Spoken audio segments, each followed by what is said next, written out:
Well, it's a very big good morning, good afternoon, or good evening to you, wherever you are listening to this podcast, either live or on your favorite streaming service all around the world. Hello to you all. My name is Natalie Ashdown from Open Door Coaching. Welcome to our coaching cafe. And I'm joined by the wonderful Bridget Calvert. Hello, Bridge. Hello, Nat. Hello, everyone. And today we're looking at coaching in action, and it's the coaching demonstration part 2, picking up from last week's coaching cafe.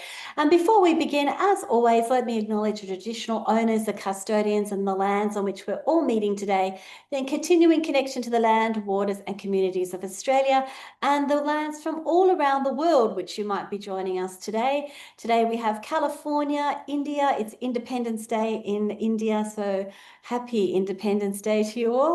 And may we pay our respects to them, to elders past, present, emerging, elders from Indigenous communities from all around the world. Welcome to everybody, and thank you for joining us. We've just done the around the world where you're dialing in from, so we've got everyone represented, including Wellington, California, KL, etc.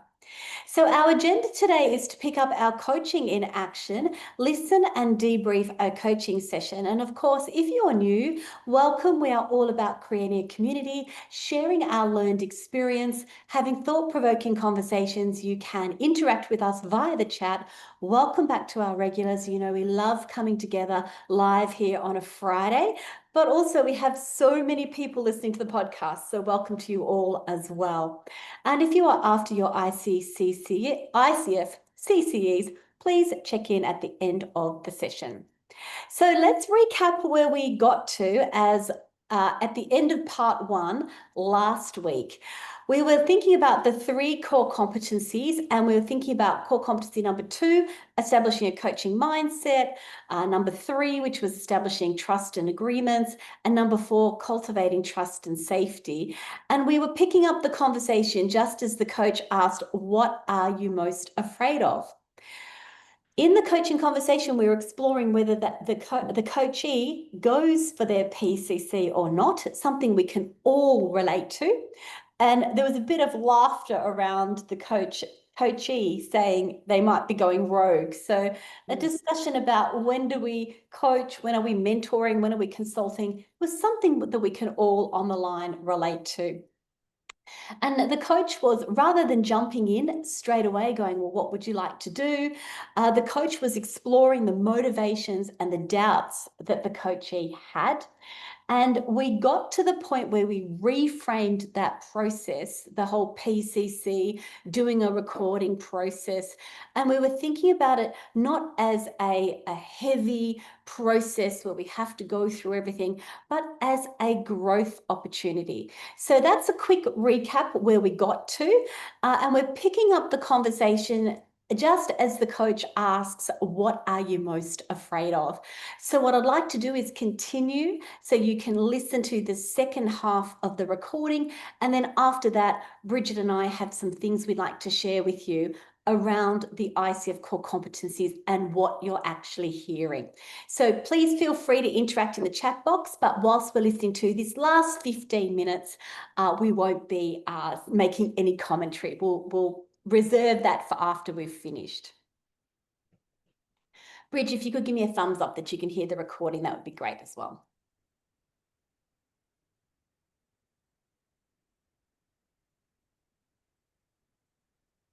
And yeah, it's as I said, it's Helpful for me rather than going, might have described it. helpful for me rather than going, I might go rogue.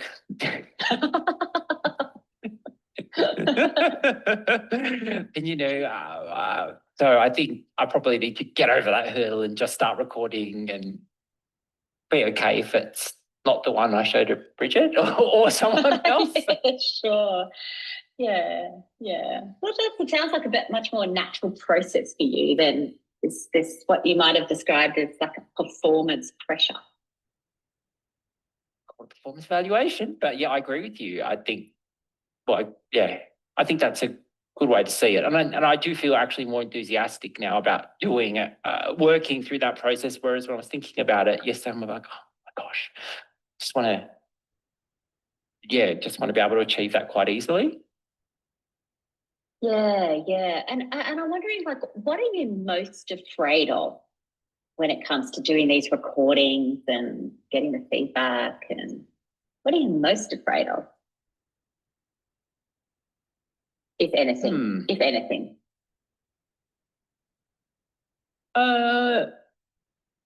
I'm quite conscious of not people's time, but yeah, I'm just a bit, I don't know. It doesn't feel natural to me to record coaching sessions. So I think, so what I'm seeing it is I have to find a particular person, a particular time. And so rather than just kind of whacking in 30 minutes and seeing how it goes, I'm kind of seeing it as a very big thing. So as I'm thinking that through, maybe I just need to get over it, do some recordings, see how I go. They might not be the ones I asked to be reviewed.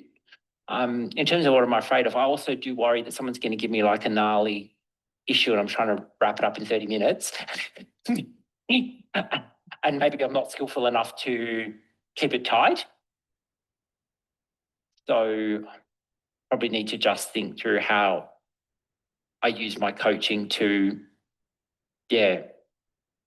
keep it sharp. Yeah. Or if that was to happen, how would you actually approach that? Someone gave you a gnarly issue. How would you approach that? I would do what you did with me today, and I try and funnel it down to something that's achievable within the time frame, or revisit the goal or recontract along the way. So I guess I've got that tool in my belt already.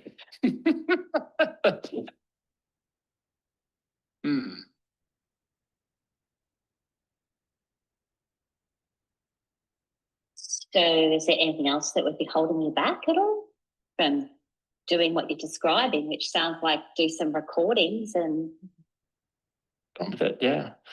Well, I've got a time, I've kind of short-circuited myself and I've got a time set with someone on Monday to do a recording.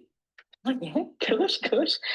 If I set it in the diary, they will turn up, and they're a Cert 4 student and they're very open to being coached and recorded. So I guess I'm doing it. I think I just need to, because I'm still learning the new tools, I think maybe I'm just not confident to roll out Cartesian very neatly, or strategy elicitation or decision making yet. So I guess I just need to land on an approach for that session. So I feel a bit more confident.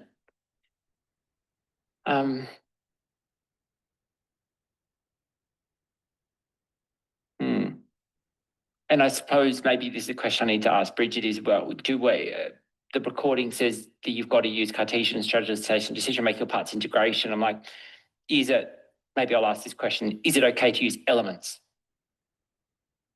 Or do I need to kind of like, use a whole model? So maybe that's something I can check before then. So I get a bit clearer. I'm also not sure how those recordings as part of the diploma are being reviewed. I guess Bridget listens to it, gives us feedback against a rubric of some sort. So maybe if there's a rubric, I should ask what that is so I can think clearly about what I want to demonstrate. Yeah, sure, yeah. Anything else you might need or resources you might need to call upon? Oh, I might need to call a few of my good friends to be coached. Yeah, sure. Yeah. No, I think that sounds, I'm confident, I'm not confident, but I'm on the path. Like I feel like I'm on the path there, but kind of like when I think about the work, I'm a bit like, do I need to? I feel quite committed to doing it. Just when I was thinking about how important it is to me, I think I want to ultimately move away from a corporate role in HR and make my contribution through coaching. So, Yeah, so again, I'm wondering, what would this mean to you to set off on this pathway of starting to do recordings, and what would it really mean to you to do this? I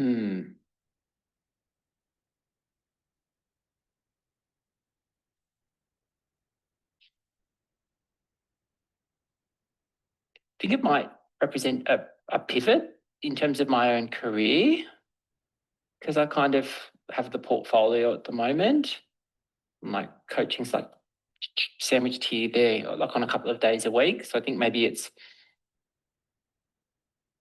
a step towards where I want to go in redefining my second half of my career. Maybe it's later than my second half, but so I think that's, I think that's part of the importance to me, why I'm putting not a lot of pressure, but that's why I'm probably not just doing it naturally because it's nice to do. I'm like, well, this has to lead somewhere or help me achieve something.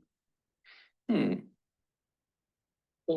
So just acknowledging it, that this is, this is potentially in your mind a bit of a pivotal point, like it is a pivot that you're going to be making potentially.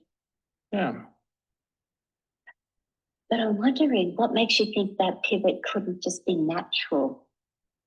Do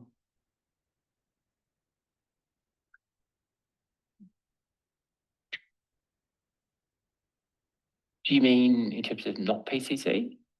Natural? No, I heard you say that, it's not natural, so I'm putting myself under pressure. I'm like, you said something along the lines of, maybe that's why I'm putting pressure on myself because it's not natural. This pivot potentially. Maybe I got that wrong. Good pickup.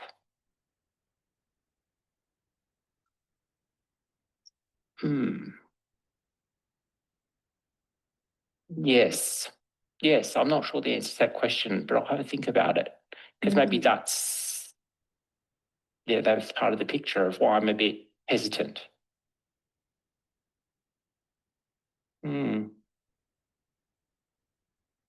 I think there's also a piece that's I'm on the fence around, do I continue doing this portfolio of coaching in a role in-house, or do I just go back into a corporate role 5 days a week because the salary will be there, et cetera, et cetera, et cetera. And I suppose there's a little worry for me that I go through all this effort through coach development, then I end up back in a role where I potentially don't get to use it, or don't get to use it right away. So let's say I'm 43, decide I want to go back in-house for a few more years, then revisit this a little bit later, the portfolio, financial certainty, et cetera. So that was the other thing in my mind going, I go through this and then I end up in an OD role where I don't do any coaching. Yeah, I've put a fair bit of effort into something that I'm not going to be able to practice. Maybe that's part of the timing thing to me, going, is ACC okay for now while I'm exploring?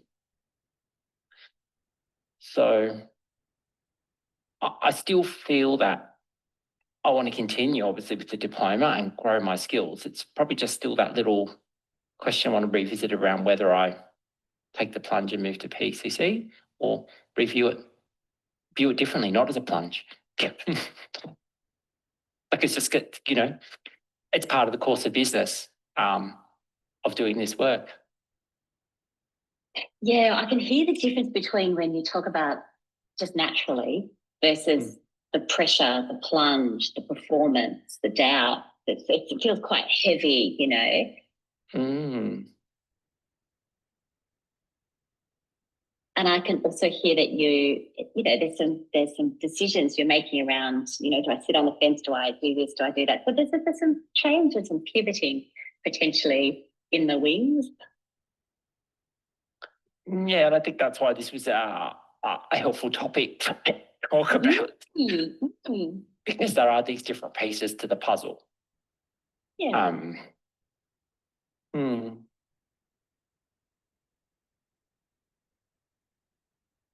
So what have you learned then from our conversation so far?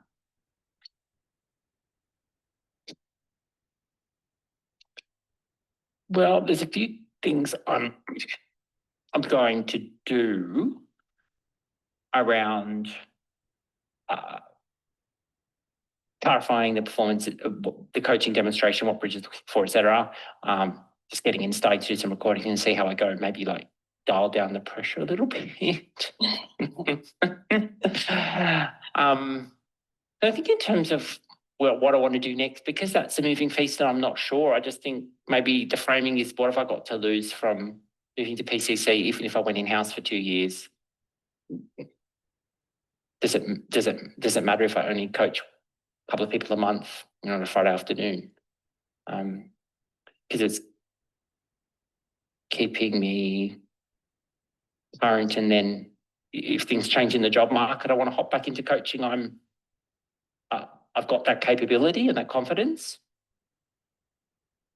So I think maybe that's, I'm a bit of a ponderer, so I'll go away and have a bit of think about it. But yeah. And as you imagine yourself dialing down that pressure, does anything else come up for you then? I just love this dialing it. Dial that one down. Yeah. Yes. There's actually no rush to apply for PCC like this, actually. So I think dialing down that pressure would probably allow me to lean more into the learning opportunity than progressing. So yes, if it does take me a little while to get my head around one of the models, that's fine, because then I'll be comfortable with the model and it's kind of up my sleeve to use, rather than kind of not feeling confident and feeling like I need to push through. So I think it would open up a better experience for me as a coach, but also a better coaching experience for my coaching counterparts. Yeah, so potentially dialing down pressure, and what would you be dialing up then? I feel like it would be presence, perhaps. Mindful questions. Depth. It's kind of exciting. Yes. I like the sound. I like the sound. I'm like, wow. I like the sound of this. Yeah. You literally gave me goosebumps. I'm like, wow, you're dialing up depth, presence, mindfulness. Yeah. It could be dialing up other things too, but that's once again the market. Yeah. Dialing up learning. 100%. Yeah, good call. Yeah. Look, and I think maybe the last little thought I've just had is that when I'm not doing real inverted language I only use in my head, when I'm working with people that's not true coaching, maybe I just need to know in my head, so actually, this is consulting work that I'm doing. They call it coaching, but it's actually consulting. So I'm reserving the capital C word for true coaching, not telling, guiding, training. So I think that might be helpful for me. Because at the moment, I was talking about this concept of being a little bit scrambled by using different hats in all my coaching subcontracting, but not much of it is actual true coaching. Yeah, sure. Or pure. That's okay. Yeah. So there'll be, using our dialing up, dialing down kind of analogy here. So in some instances, I'm hearing you'd be dialing up pure coaching and dialing down all the consultancy and advising and other stuff you do. Like there's dials, there's time and places for that. Great. So I think that's a good place to stop, Bridge. At the end of the conversation, we wrap up the conversation asking, is there anything that would make this more complete for you, etc. So that kind of classic partnering to finish the conversation. And it only goes on for about another 3 or 4 minutes. But I thought, given there's so much going on, perhaps we can stop there and debrief what everybody is hearing. So let's move on then to look at some core competencies. And I'm particularly interested in competency number 6, 7, and 8. So listens actively, evokes awareness, and facilitates client growth. And this is about the 4th time or 5th time that I've listened to the coaching recording, listening to, yes, it is me as the coach, but listening to what I'm doing. And there's a few things I think that I could have done better as well. So just in the time available, I wouldn't mind debriefing that with you and with everyone on the line. Please feel free to tell us what you're actually hearing. And if we focus on listens actively, these are the main points that we've debriefed. Bridge, would you like to share with us what you're thinking or hearing from a PCC assessor point of view as well? Sure. I think that you were actively listening very well throughout, actually. I can hear you picked up on tone, you picked up on heaviness, you picked up on words and language, and you paraphrased well to demonstrate your active listening. Focus on what the coachee is and is not saying. So that came through making some observation as well, and then following up with some curiosity around those observation. Recognizing there is more to what the client is communicating. Yes, absolutely. And acknowledging trends in behavior and emotions, e.g. pressure versus being natural. You were picking up on language and feeding it back as a challenge, as an observation, as curiosity. Yes, and as Julie said, using empathetic listening, using the coachee's words as much as possible. I'm thinking also in this active listening, what could have been better? And I do think that more questions rather than just stating the observations. So we did mention that in our first half of the coaching recording, that there's more statements rather than observations. But as Ian pointed out, I did pick up on the self-doubt. When you're in the moment, I hold this question like, what is the problem here? Why are we still talking about this? So there's more to it to explore, that self-doubt. And then that's what I went into that question about what would it mean to you? So what I'm reminded here, I think, as we're active listening, is the coach doesn't need to rush. Yes, I could have asked more questions rather than statements, but not rushing into it, just letting that exploration happen. So in the couple of good examples of silence that paid off, yes, Brett, you're right, letting the silence be there. And in evoking awareness, there's a few, I think this is where the good questions come out. There's a few good questions that were actually landed. Bridge, we're noting a few here. What are you thinking about evoking awareness? Yeah, without looking at the PowerPoint at the moment, but just what I noticed as I was listening was, what would this mean to you? Is obviously good. A demonstration of that evoking awareness through that question. It's also focusing not only on the what of the conversation, but the who of the conversation. What makes you think was a really good challenge question. That was around the natural piece. What have you learned so far, which is here on the screen? Obviously checking in on progress that the coachee is making throughout the conversation. And what would it mean for you to set off on that pathway, exploring beyond that current thinking? Absolutely. So you want to move forward, so not stay in that story, but learn more about the storyteller, as we spoke about last week. And it helps coach identify factors that influence current and future patterns of behavior, thinking, and emotion. As you lean into learning, what would you be dialing up? I love that reframe and the analogy around the dialing down and the dialing up, which is really nice to evoke that awareness of what's happening. Yes, as a coach, I love to pick up an analogy. So if there's an analogy or some sort of visual where we're dialing up, dialing down, how can we play with that to evoke awareness? And that came out in the coaching conversation.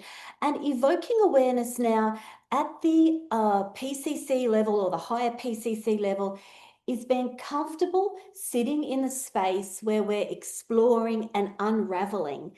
as opposed to trying to get to somewhere in the coaching conversation. So I really want everyone to, when you re-listen to this coaching recording, hold that as a thought. This is an unraveling, an evoking awareness, an exploration, trying to find out what is the problem.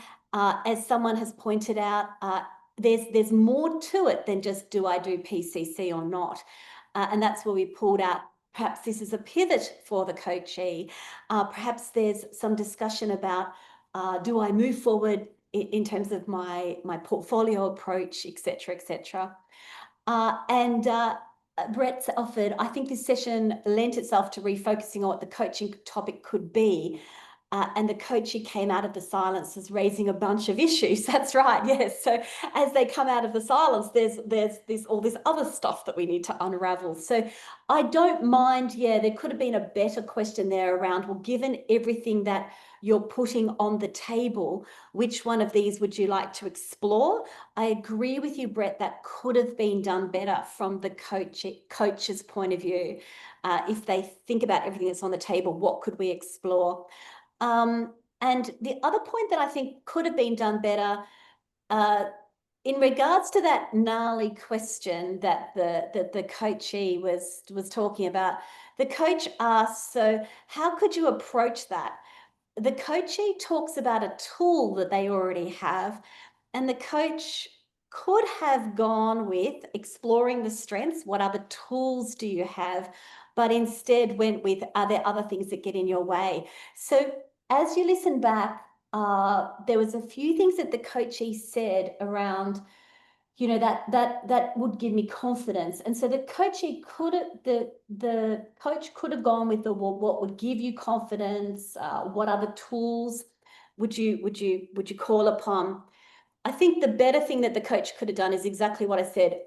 We've got a lot of things going on now. We've got confidence, gnarly questions, pivots, being on the fence. Which direction would you like to take this conversation in would have been a better question, I think. Bridge, what are you thinking about from that perspective? Yeah, look, I agree. I think there could have been a lot more, and as Sonali has also mentioned too, that it's a good place to have stopped the coachee session at that particular point for the coachee to go away and think and reflect a little bit more, and thinking about confidence, and if confidence was to offer something to the conversation, what would confidence want you to know, or what would how would confidence like to show up for you? And you can build in this. There's something there around the confidence, and how do we integrate this? But that could be for another conversation, and something for the coachee to go away and reflect on. Absolutely.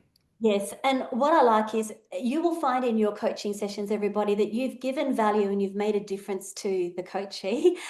The conversation has made a difference, but we're really digging into now what else could have been done better, where else could we have evoked those ICF core competencies, and it all happens in the moment, as you know.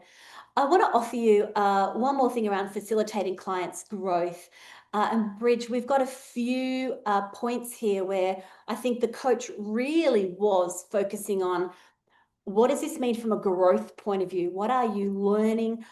How does this relate to the who you are as a human being, not just what you're going to do?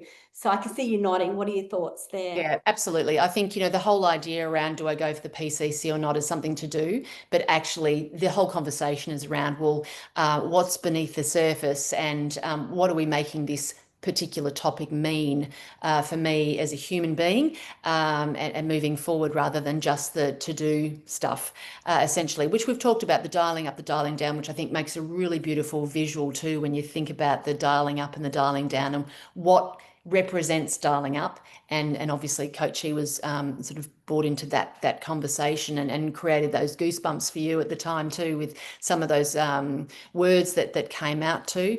Designing actions moving forward. Yeah, I really enjoyed it. That facilitating client growth, I think the silence was really good, because as Ian says, absolutely the silences supported the further ideas that were bubbling up, that potentially present themselves as future conversations. Yes, and most of you know that I have been criticised in the past, particularly when I went for my MCC, about being overly enthusiastic. But there's also, I tone it down. But there's also a part of the ICF Core Competencies that says that the coach is prepared to be vulnerable and be in the moment with the coachee. And so when I heard the coachee actually say, it could be about presence, it could be about mindfulness, it could be about depth in coaching. It really did give me goosebumps. And so being vulnerable enough to say, you are having that effect on me as your coach, I was thinking, imagine the effect you're going to have on others if you bring that. So that's a point of vulnerability and a point of lightness as well, which we shared, and that is all part of us being humans as coaches as well. Yeah. Supporting the coach to identify key learnings, and this happens mid-coaching session towards the end as well. So that's another way of going, well, we have all of this on the table now. Tell me what you're learning from this conversation is a really nice question to be asking our coachee.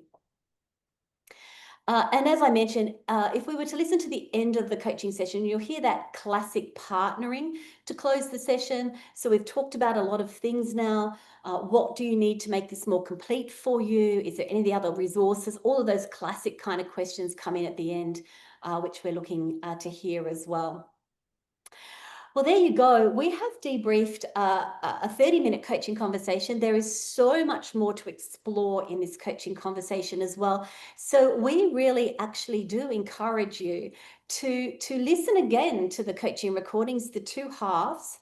Listen with your core competencies in front of you, and take the opportunity also to record your own sessions and review those against the core competencies. I think the more you do this and be comfortable with recordings and listening back, of course, there's many more things that I would have liked the coach to do, but we're in the moment, don't forget, and we're doing this with a spirit of learning.